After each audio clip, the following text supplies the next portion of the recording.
mentioned that that Ruth's daughter was Barbara and her son was Ken, I was like, oh my God, this is too wild. And then it just got crazier and crazier, that Barbie was based on a German prostitute novelty gag doll for men, and I had two other books that were already in the works. And so by the time I could get into the writing of Barbie, um, all the movie hype exploded. And it was really, I thought I was like missing a moment. Well, I remember I asked you before how you felt about when when all of a sudden you heard you had this idea to write about Barbie and then you heard they were making a movie. And could you describe how you felt when you heard that I mean, again? it was a gut punch. It was primarily because at first it wasn't so bad because I thought, oh, it'll add some interest to Barbie, you know. Little did I know that it was just going to snowball. But if you remember, they were being very, very tight-lipped about what the movie was about. They didn't show any trailers or anything, and then they released the very first trailer, and there's Barbie in her iconic swimsuit, and all the little girls are bashing their baby dolls. And I thought, oh my God, this is what my novel is about, and I thought, thankfully the movie went off on a much different direction, and this book is nothing. This is all about the creation of Barbie and what they went through. So, but boy, that was a moment of sheer panic. And I remember many conversations with my agent, my editor, trying to figure out if we could, they call it crash a book when they try and rush it to publication. Like, could we do that? But the book wasn't ready yet. I was still polishing it. I was still revising. And it was really my agent who said, do not, Barbie is evergreen. That book is going to be there long after the movie hype has run its course. Get the book the way you want it. And I'm so glad I listened to her. Yeah, yeah. I mentioned before, I think you probably got a little bit of a lift because with all the Barbie hype, I think Barbie has become more on the forefront, has developed, people have developed more of appreciation of how the Barbie phenomenon shaped women. Yeah. And so let's talk, you mentioned that it's about the creation of Barbie. Let's give our audience a little bit more background on what the book is about and then also talk about the research that you did to really make the story be authentic. Yeah. Okay. So, I played with Barbie. Many people played with Barbie, or they hated Barbie and shaved off all her hair in a fit of protest. But, I never stopped to think, where did Barbie come from? And she was so groundbreaking at that time. We're talking post World War II. And Ruth Handler had started a toy company with her husband, and she was the hustle. She made that happen. And she gets this idea because she recognizes that there's a huge gender gap in the toy market. That little boys, her son Ken, he has toy trucks to play with, and he can play cowboy and Indians, and there were all kinds of guns for little boys because I guess that was acceptable back then. But all her daughter had were baby dolls, and Ruth did not want to reinforce the stereotype that all little girls could grow up to be were mothers. That there was more to being a woman than being a mother. She wanted to create a doll that would empower young girls to do and be anything. And she's not a toy designer, though. She doesn't know how to get it out of her head onto the page into something that can be created. And she and her family are on a trip to Europe, and she spots a doll in a souvenir shop. And her name is Build Lily. And I would encourage people to Google Build Lily. Build Lily was a German prostitute novelty gag doll for men, not meant for girls at all. They gave her away at stag parties, and guys gave them to their girlfriends as gags. But Ruth took one look at that doll and said, Oh my gosh, this is what I'm talking about. And her husband and all the men at Mattel said, "You are crazy. You cannot give a little girl a doll with breasts to play with. It's indecent." And so Ruth had an uphill battle the whole way trying to get the doll ready to go. It took 3 years. A doll like this had never been created. They had to manufacture her in Japan. And the head engineer at Mattel, a guy named Jack Ryan, who was a fascinating character, he was the heartthrob of Mattel. He stood 5'5", 5'8", with his 3-inch elevator lifts, and he was just an engineering genius. And if Ruth was the mother of Barbie, then Jack Ryan was certainly the father of Barbie. It took both of them, and a rivalry would spring up between the two of them. There were so many shenanigans going on at Mattel, and and the focus of Barbie, because Ruth knew all along that the money from Barbie was not going to come from the sale of the dolls. It was going to come from her wardrobe. It's the razor blade theory. The razor isn't that expensive. They get you on the blades. And she knew that that was going to be the case for Barbie. And so she hired a high-end fashion designer. She said, I don't want baby doll clothes. I want really high-end. They sent Charlotte Johnson, who was the head designer, the original fashion designer, they sent her to Paris to see the runway shows so that she could replicate all that. But clothes of that scale, Barbie's 1/6 the scale of a real woman. There were no zippers that were this big, no tiny buttons. All of that had to be created. The patterns had to be created. Like, I'm looking at the pattern on your blouse. That would have overpowered Barbie, the scale. So they had to create all of this. If you think about just thread, the thickness of thread, that would be like a rope in Barbie size Yes, clothes. yeah, So yeah, everything had to be reimagined. And I was very surprised that it was, Barbie's body's always come under attack and criticism, but it was not driven by some misogynistic fantasy. It was driven by her wardrobe, because there was yes, the thickness of the fabric for the waistband. She had to have an abnormally thin waist. Otherwise, yes. the clothes would have looked really boxy. Same reason she wears a size 3 shoe. There was so much optical illusion involved. Yes. So, let's just talk a little bit about Jack Ryan because I thought he was interesting. I don't think this ruins the book. He's basically illiterate. He was dyslexic, and they didn't know, back in those days, they called it word blindness. But this did not stop Jack from graduating in the engineering department at Yale. He made it through without having read a single book, a paper, and he was very clever. And he was also, he had a three-dimensional mind where he could see things already taking shape. He was always a few steps ahead of everybody else. Things that his classmates were really struggling to grasp, he just inherently understood. So he created these study groups where everybody else did the reading and then reported back, and he got it instantly. Yes. Yeah. Well, And At Mattel, he's having his secretary read everything to him. yeah, yeah. And nobody seemed to be aware that he was Nope, he basically covered it illiterate. up.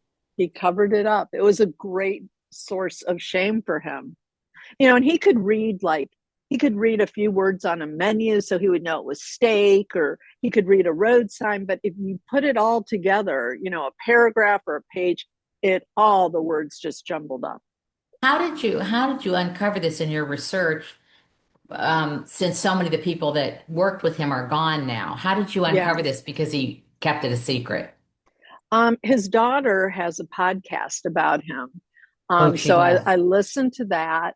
And then there's been a number of books about the history of Mattel, and they all kind of slant the story a little differently. So it took a lot of digging and then talking to people that had formerly worked at Mattel. Carol Spencer, for example, worked under Charlotte Johnson. She was 90 years old when I met her. And she was one of the original designers under Charlotte. So she worked with Jack. She worked with Ruth and Elliot, Ruth's husband. Charlotte was her boss. She gave me great insights into what the company was like back then. Oh, she And did. yeah, she really helped me capture the culture because, in the morning, first of all, high security there because of all the industrial espionage. And a lot of the people, like Jack Ryan, came out of aerospace. He had worked for Raytheon, and he was actually designing Hawk and Sparrow missiles for the Pentagon before he went over to Mattel to work I know. and design toys. So he brought all that secretive, that security sense with him. And, Carol sort of walked me through all that. And in the mornings, they would all flash their badges and go in. And, Elliot would put on really soothing classical music in the morning. And they were out by the airport and there were no restaurants. So Elliot and Ruth created a cafeteria, and it was Mexican food every day of the week. They were out in LA, and everybody had Rolaids at their desk because they all had heartburn afterwards. And by 2 o'clock in the afternoon, like clockwork, Elliot would go and change the music from this soothing classical music to marching music because he thought it warded off the afternoon slump. So, people would be working, they'd be hearing on Wisconsin, on, and so Carol shared all that with me. Wow. So that Wow. was that was like hitting the research jackpot. That was a gift from the Well, writing gods. and Ruth not only envisioned that it would be fashion, that fashion was important for Barbie and that they would really make a lot of money off the clothes, but she also envisioned that accessories like handbags and a Barbie dream house and all of that would also be very profitable. Yeah, very lucrative because the more, for me, I could take a tub of parquet butter. Remember when it came in the tub and that became a hot tub for Barbie? I mean, we all got Yeah, yeah. creative with what we did. But oh, if you could have the dream house or the cars or, and they did have some missteps too. They gave Barbie a scale that was set at 110 pounds, along with a little book that said how to lose weight on the front. And on the back, it said, don't eat, and that really caught the attention of the women's movement. So they had some missteps. And the same year they issued a pajama party thing for Ken, and he gets a sweet roll and milk, and Barbie gets a diet book. So they misstepped along the way, but they were always looking for ways to keep Barbie relevant, to keep her with the times. And, like you mentioned, the dream house, this was a time when women couldn't take a credit card out in their own name. Women could not, never get a mortgage without a man, signing on it. Also, Ruth was president of Mattel. It was her company. You think she could sign payroll? No, her husband had to sign payroll because she was a woman. Yeah, She yeah. she was the Actually, only woman in the boardroom, at a time when that just didn't happen. Actually, that quote about the fact that they envisioned a Barbie dream house, that Barbie, it wasn't the Barbie and Ken dream house, it was the Barbie dream Oh house yeah, at yeah, a time when women couldn't get a credit card in their own name.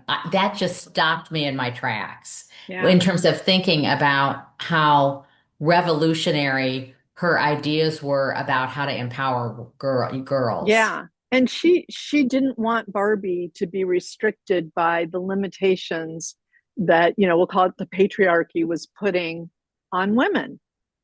She's like, well, woman, Ruth drove a truck. She when she had to. She wasn't afraid. She didn't back off of challenges, and she didn't want that for Barbie. Barbie landed in space.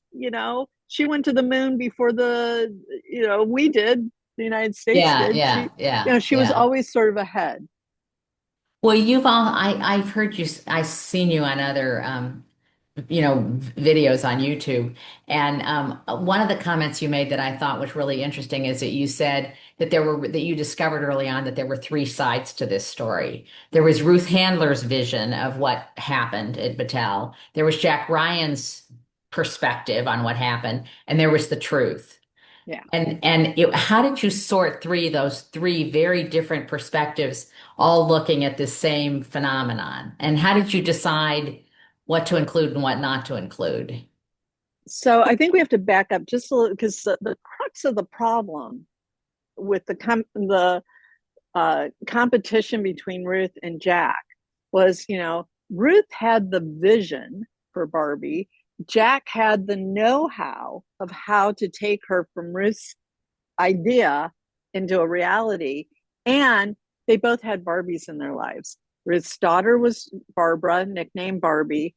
Jack's wife, his first wife, was also a Barbara that he sometimes called Barbie. So they were both claiming that they came up with Barbie.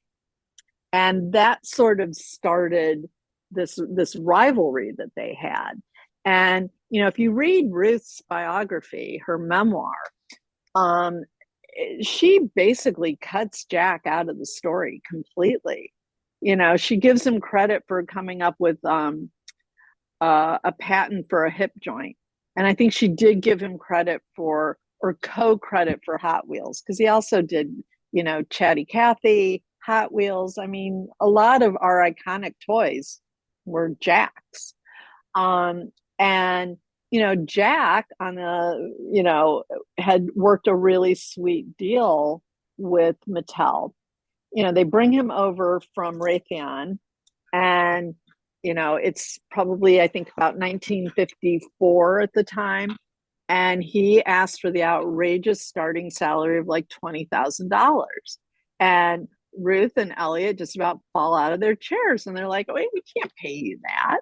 And he says, okay, you're good people. I think we could really work well together. I'll tell you what, just give me a cut on the royalties of every product that I work on. Well, they had no idea back then that Mattel was going to become this multi-billion-dollar corporation. And at one point, Jack is actually making more money than Ruth and Elliot. Not that they're hurting in any way, but he's got ka-ching, ka-ching. Every Barbie that comes out, he's his contract says he gets a cut of that. And that created a lot of friction. So while Ruth kind of wipes him out of the story, Jack kind of takes more credit maybe than he should, because they really worked in tandem to get her off the ground. It couldn't have happened without both of them. And in terms of my approach of how to bring this about, with this book, I used a literary device called a third person omniscient narrator. And what that means is that as I'm telling the story, usually you read a book and it's from this character's point of view or this character's, or they alternate. In this case, I had the luxury of being in every character's head at the same time. So you could be in a meeting and you would know what Ruth was thinking and you would know what Jack was thinking. And because it wasn't just Ruth's story, it wasn't just Jack's story, it was all of our story. I wanted to let people know, how Barbie was playing out in society, what that was doing. And so, I purposely, I'm not really giving too much away, because if you know anything about Mattel's history, you know that there was some shenanigans with the financials at Mattel. And I purposely leave that open to the reader to interpret who knew what and when. And that's all. I'm just going to leave that as a big teaser. Well, the other thing that you do is you have Jack and Ruth portrayed some accurately as you could from reading from all the research, but then you insert a character who's a fictionalized account of several designers. So talk about how you take this real story that you're in the middle of and you make an amalgam person who becomes a very important part of the book also, but isn't based on any one individual. Yeah. So this is just my personal theory about historical fiction. If you could go to Wikipedia and read an article about it, then you don't need me to write a novel about the same thing. So I want to, a lot of times, not always, but a lot of times in my books, I will introduce a fictional character. Like in Fifth Avenue Glamour Girl, the narrator was fictional. It wasn't told from Este's point of view. It was told from her friend's point of view. And in this case, Stevie worked for me on, she did, I gave her some heavy lifting to do.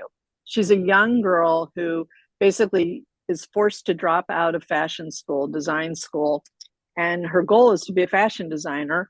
And she is, waitressing, and she finally gets an opportunity to go to work at Mattel. But it feels like a consolation prize because she's designing doll clothes and she wants to design real fashion. Well, fast forward, every designer from Bob Mackie to, Yves Saint Laurent want to dress Barbie. And she ends up with like the most enviable design role, that any young designer could have.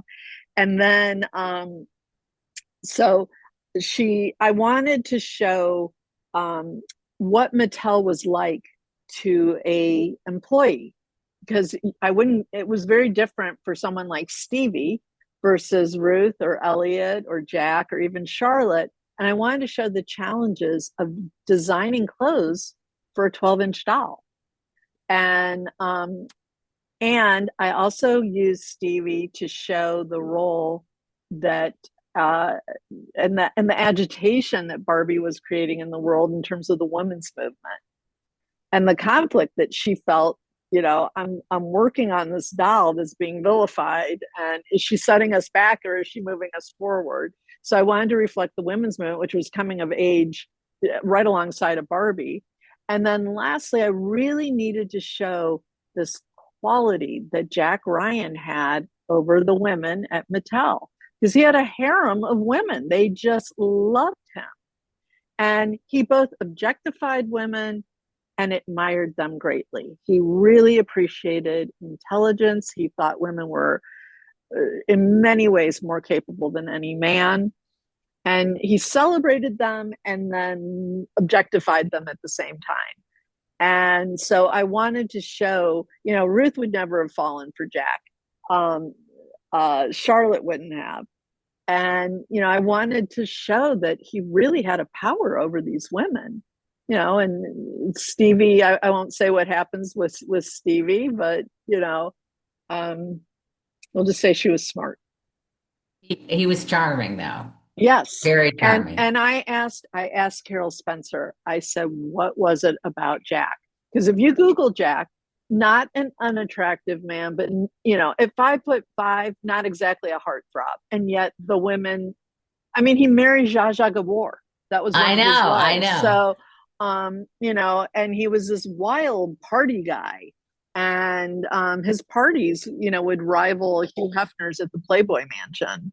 And Carol, when I asked what it was, she just said, oh, Jack, he could promise you the sun and the moon. Like, he was really a charming guy. Yeah, yeah.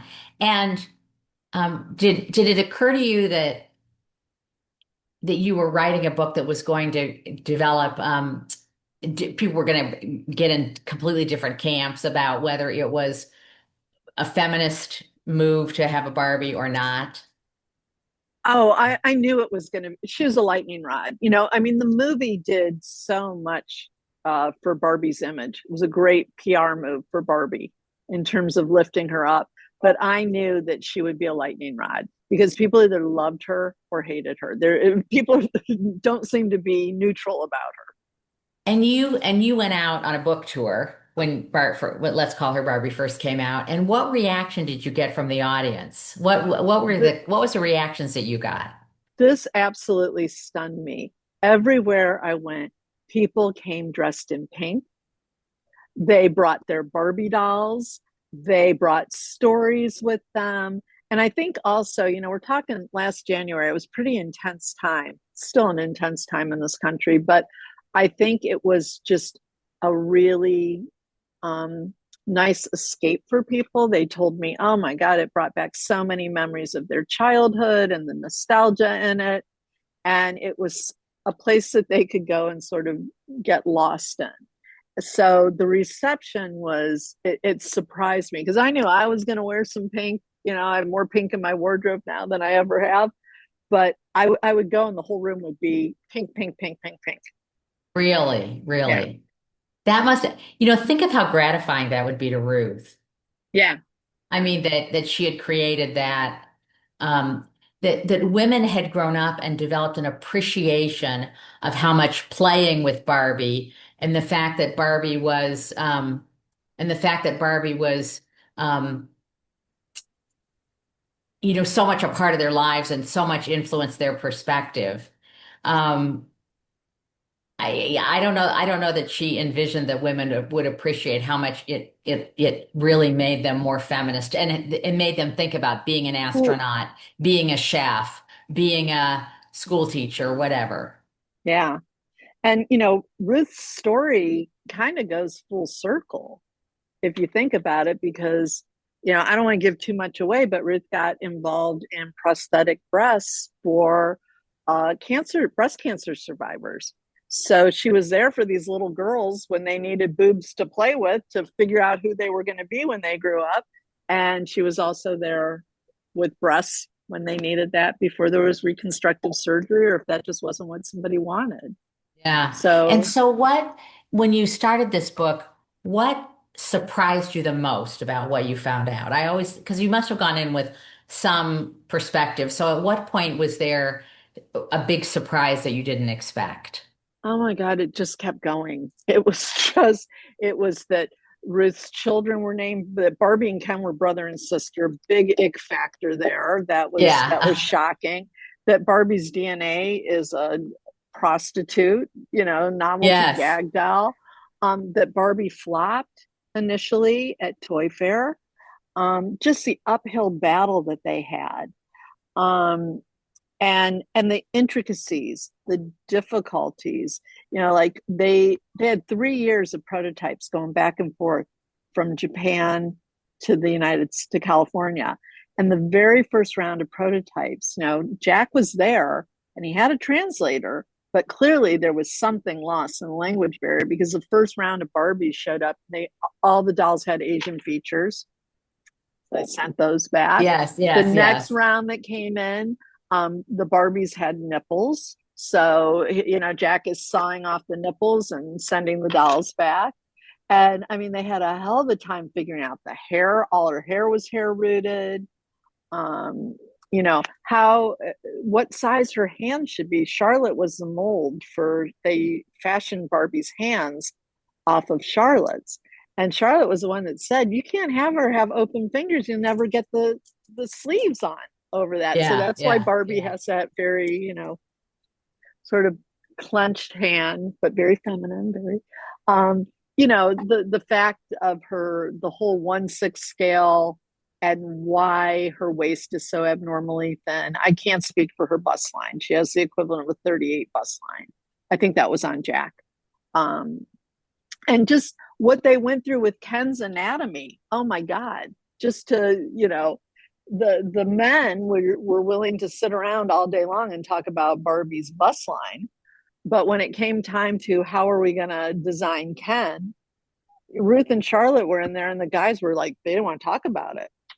Yeah, yeah, And they, yeah. they, they, showed up with a doll, and it's like Ken and Barbie looked identical from the waist down. And Charlotte's like, you can't do that. Yeah, And yeah, they yeah, said, well, we'll put a exactly. bathing suit on him. We'll have a painted on bathing suit. And Charlotte said, what do you think the first thing those little girls are going to do? They're going to scratch that paint on. They want to see what's going on under there. So, Yeah, yeah, just amazing. I think we don't think about where Etch-a-Sketch came from or how hard it was, even though Etch-a-Sketch, changed our lives, made us want to be architects or whatever. And I don't think, I think you really probably made women reflect on how much did playing with Barbies influence my sense of the fact that I could be anything I wanted to be. Because at one point, I think I read that Barbie had 200 different professions. Is that yeah, right? yeah. And counting. 200 and Yeah, counting. And someone just told me recently, like in the last week, I mentioned that I was doing this thing on Let's Call It Barbie, and they had been to some museum. I don't remember one. You probably will know what New York or whatever, that had two complete floors of just all the Barbie paraphernalia. I guess it came from one collector primarily, but with all the, in the original yeah. boxes with the original, all the original designs and all the purses and shoes and puppies and everything that went with her. Yeah. And so I think it's a book that not only is an interesting business story, but I think it causes personal reflection in a way Mm, that other books wouldn't do. mm, yeah. Well, I think it also for women who either are running their own company or want to start a business or are want to get ahead in the company that they're in. Ruth was really a trailblazer, and it wasn't easy for her, and she had to balance her femininity with her power. Yes. So when you think about it, did you reflect on what was the essential element that made Barbie so popular? I think it was her wardrobe. I think that was a big part of it. I think this was genius. Ruth knew, and Ruth, by the way, never played with dolls. She was a tomboy, Wow, never played with wow, dolls. wow. But she knew that every little girl longed to be a big girl. We all put on our mother's high heels. We all snuck in and put her lipstick on, and Ruth got that. And she gave little girls, here's your vehicle, go play, go Yes. envision, go imagine what you could be, go have your social life, go to parties, do whatever you want. And there's no limits on what Barbie can do and be. It's not like, a Lego set where there's an end design. Right. I remember Legos, like you just got a box them, you made whatever you wanted. But now you're creating a ship or a this and I'm not a video game person, but I think there is an end game, an end point that the designers have in. With Barbie, it's all up to the child or the adult, whoever's, pulling the Yeah. strings there. Yeah. And I remember years ago, like 30 years ago, I went to a conference and a woman was talking about how about boys' toys versus girls' toys and how women collaborate versus how men collaborate. And she said, think about it. She made a quote which I had never gotten over. You don't win playing dolls. And she was commenting on the Oh, fact that all the boy games are about men fighting with each other and there's a winner and a loser. And how much wow. it impacts women that to play dolls that you don't win at dolls, you That know? is so insightful. I've never heard that before. Yeah, yeah. And I remember thinking, wow, that is one of the reasons why women are so collaborative. Yeah, yeah. And now you're working on a new book. Can you I give us any am. teaser on that? Yeah, I'm so excited about it.